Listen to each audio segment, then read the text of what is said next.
ഈ TP വധക്കേസിലേക്കുള്ള വിധി എന്ന് പറയുന്നത് ഒരല്പം വെളിച്ചം തരുന്ന ഒരു വിധിയാണ്. കാരണം ഇത് അക്രമം നടത്താനുള്ള ഒരു ലൈസൻസ് അല്ല ഒരു രാഷ്ട്രീയ പാർട്ടിക്കുള്ളത് എന്ന് ജനങ്ങളിലെങ്കിലും ഒരു അവബോധം സൃഷ്ടിക്കാനായിട്ട് മതിയായതാണ് എന്ന് ഞാൻ കരുതുന്നു. ഇപ്പോൾ TP ചന്ദ്രശേഖരൻ്റെ കൊലപാതകം ഇത് നമ്മുടെയൊക്കെ മനസ്സിലൊരു വലിയ ഒരു ഭാരമായി അവശേഷിച്ച ഒരു കാര്യമാണ്. ശ്രീമതി KK രമയുടെ വിലാപം നമ്മൾ കണ്ടുകൂടുന്നില്ല. അതായത് ഇതിനകത്ത് പ്രൈം അക്യൂസ്ഡ് എന്ന് പറയുന്ന ആൾ he's at large even now എന്നാണ് ഈ ഹിന്ദു ദിനപത്രം തന്നെ ശ്രീമതി KK രമയുടേതായിട്ട് അതിനകത്ത് എഴുതിയേക്കുന്ന വാർത്ത, അത് പത്രത്തിൽ വന്നേക്കുന്ന വാർത്ത.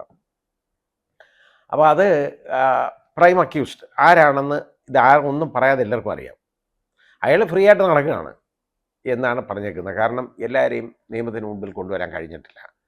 ഈ ഇങ്ങനെയുള്ള കൊലപാതകങ്ങളൊക്കെ നമ്മൾ ശ്രദ്ധിക്കുമ്പോൾ നമുക്ക് മനസ്സിലാകേണ്ട കാര്യം എന്താ അറിയും, ഈ നേതൃത്വ സ്ഥാനത്തിരിക്കുന്നവർ അങ്ങോട്ടൊരു ഡയറക്ഷൻ കൊടുക്കും, ഇന്നതുപോലെ പോയി ചെയ്തേക്കായി. അങ്ങനെ കൊടുക്കുമ്പോൾ ആളുകളെ ഇതിനെ ഏർപ്പെടുത്തുമ്പോൾ അത് ഗൂഢാലോചനയാണ്, 120B അനുസരിച്ചുള്ള ഒഫൻസാണെന്ന് മനസ്സിലാക്കണം. അങ്ങനെ വരും. അങ്ങനെ 120B അനുസരിച്ചുള്ള ഒഫൻസിനകത്ത് എൻ്റെ മുമ്പിൽ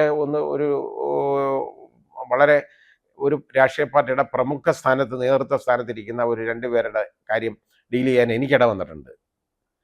ഞാനത് കർശനമായിട്ട് ഡീൽ ചെയ്തിട്ടുമുണ്ട്. അവരുടെ പേർക്ക് ട്രയൽ നടക്കണം എന്ന് പറഞ്ഞ് ഞാൻ വിധിയും കൊടുത്തിട്ടുണ്ട് അതിനകത്ത്. അത് കഴിഞ്ഞാൽ അത് പിന്നെ സുപ്രീം കോടതിയിലുമൊക്കെ പോയെങ്കിൽ പോലും ഒന്നും നടന്നില്ല, ഒരു കാര്യമില്ല. അവർ ട്രയൽ ഫേസ് ചെയ്യേണ്ട ഗതികേടിലിരിക്കുകയാണ്. അങ്ങനെയുള്ളവരുണ്ട്. അത് നമ്മൾ മനസ്സിലാക്കേണ്ടതാണ്. അപ്പോൾ ഇത് ഒരു നല്ല രാഷ്ട്രീയ പ്രവർത്തകൻ, അദ്ദേഹം ഒരു രാഷ്ട്രീയ പാർട്ടിയിൽ നിന്ന് വിട്ടുപോകുന്നു. എന്നിട്ട് അദ്ദേഹത്തിൻ്റെ സ്വന്തമായിട്ടുള്ള ഒരു രാഷ്ട്രീയ പാർട്ടി രൂപീകരിക്കുകയാണ്. അതങ്ങനെ ഒരാൾക്ക് കാണുന്നവർക്കെല്ലാം രാഷ്ട്രീയ പാർട്ടി ഒന്നും രൂപീകരിക്കാൻ ഒക്കത്തില്ല. ഈ രാഷ്ട്രീയ പാർട്ടി രൂപീകരിച്ച് ജനങ്ങൾ കൂടെ വേണം. അപ്പോൾ ആ ഓഞ്ചു എന്ന് പറയുന്ന ആ സ്ഥലത്ത് അദ്ദേഹത്തിൻ്റെ ഒരു പ്രസൻസ് എന്ന് പറയുന്നത് വളരെ വലുതായിരുന്നു അദ്ദേഹത്തിൻ്റെ. അത് മാത്രമല്ല, അത് നാട്ടുകാർക്ക് നല്ല കാര്യം ചെയ്യുക, നല്ലതേ അദ്ദേഹത്തിനെ കുറിച്ച് പറയാനുള്ളൂ. അദ്ദേഹത്തിൻ്റെ ഭാര്യ ശ്രീമതി KK രമയെക്കുറിച്ചും അങ്ങനെ പറയാൻ ഒക്കുള്ളൂ, നല്ലതേ പറയാനുള്ളൂ. ഞാൻ ആ സ്ഥലത്തൊക്കെ പോയിട്ടുള്ളതാണ്, എനിക്കറിയാം. അത് ആളുകളുടെ അനുസ്മരണത്തിൽ ഇപ്പോഴും പോലും അദ്ദേഹത്തിൻ്റെ അനുസ്മരണത്തിൽ ആളുകൾ അദ്ദേഹത്തിൻ്റെ നന്മകൾ മാത്രമാണ് പറഞ്ഞുകൊണ്ടിരിക്കുന്നത്. ചിലപ്പോൾ മനുഷ്യനായതുകൊണ്ട് ചിലപ്പോൾ തിന്മകൾ ഉണ്ടായിക്കൂടുന്നില്ല. പക്ഷേ സാമൂഹ്യ സേവനം എന്ന് പറയുന്ന രീതിയിൽ സമൂഹത്തെ സേവിച്ച ഒരു നല്ല രാഷ്ട്രീയക്കാരൻ ആയിരുന്നു അദ്ദേഹം, അതിന് സംശയമൊന്നുമില്ല. അദ്ദേഹം അകാലത്തിൽ ഒലിയപ്പെട്ടു പോയ ഒരു പ്രതിഭയാണ് രാഷ്ട്രീയത്തിൽ. അതിൻ്റെ കാരണം ഇതാണ്, ഈ രാഷ്ട്രീയ പാർട്ടി ഒന്ന് വിട്ടുപോയി, അതിൻ്റെ വൈരാഗ്യം. അതുകൊണ്ട് ഒരു രാഷ്ട്രീയ കൊലപാതകം എന്നുള്ള ഓമനപ്പേരിൽ നമ്മൾ അറിയപ്പെടുന്ന കൊലപാതകങ്ങളുടെ കൂട്ടത്തിൽ ഒരെണ്ണം വന്നു, അത്രയേ ഉള്ളൂ. അദ്ദേഹത്തെ പരസ്യമായിട്ട് വെട്ടിക്കൊന്നതാണ്. ഇതുപോലെ ഒരുപാട് പേര് ചേർന്ന് ചെന്നു, കുറേ പേര് ശിക്ഷിക്കപ്പെട്ടു. ആ ശിക്ഷിക്കപ്പെട്ടവർ അപ്പീൽ കൊടുത്തു.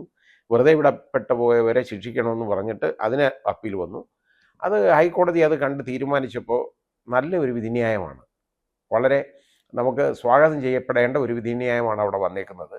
ഈ നേതൃസ്ഥാനത്തിരിക്കുന്ന ആളുകൾ ഇതുപോലെ ചെയ്യും. അവർ ലൈം ലൈറ്റിലേക്ക് വരത്തില്ല, അവർ വെളിയിലേക്ക് അവർ വരത്തില്ല. പക്ഷേ അണികളാണ് ഈ വെളിയിലേക്ക് വരുന്നത്. ബാക്കിയുള്ള രാഷ്ട്രീയ പാർട്ടി നേതൃത്വ സ്ഥാനത്തിരിക്കുന്നവർക്കൊക്കെ അവർക്കൊന്നും പ്രശ്നമൊന്നുമില്ല. അത് ഏത് പാർട്ടിയുടെ ആയാലും എതിർഭാഗത്തുള്ള പാർട്ടിയുടെ ആയാലും നേതാക്കൾ തമ്മിൽ കണ്ടാൽ കെട്ടിപ്പിടിക്കും, വളരെ കാര്യം പറയും, കുശലം പറയും, അവരങ്ങോട്ടും ഇങ്ങോട്ടും കല്യാണത്തിന് പോയി ഇതെല്ലാം ചെയ്യും. പക്ഷെ അണികൾ തമ്മിലുണ്ടല്ലോ, വലിയ വൈരാഗ്യത്തിൽ നിർത്തണം എന്ന് ഈ നേതാക്കൾക്ക് ആഗ്രഹമുണ്ട്. കാരണം അണികൾ വൈരാഗ്യം അങ്ങോട്ട് കാണിച്ച് ഫീൽഡിൽ ഇറങ്ങേണ്ടത് ഈ അണികളാണ്.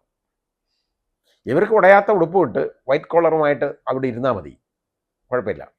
ഈ അണികളാണ് ഇങ്ങോട്ട് ഇറങ്ങി ബഹളം ഉണ്ടാക്കുന്നതും തമ്മി വെട്ടിക്കൊല്ലുന്നതും അണികളാണ്. ഇത് ഇങ്ങനല്ല നമ്മുടെ വേണ്ടത്. നമ്മുടെ രാഷ്ട്രീയം, ഈ രാഷ്ട്രീയം എന്ന് പറയുന്നത് നമ്മുടെ യുവാക്കളൊക്കെ മടുത്തു കഴിഞ്ഞു. ഈ രാഷ്ട്രീയം അതാണ്.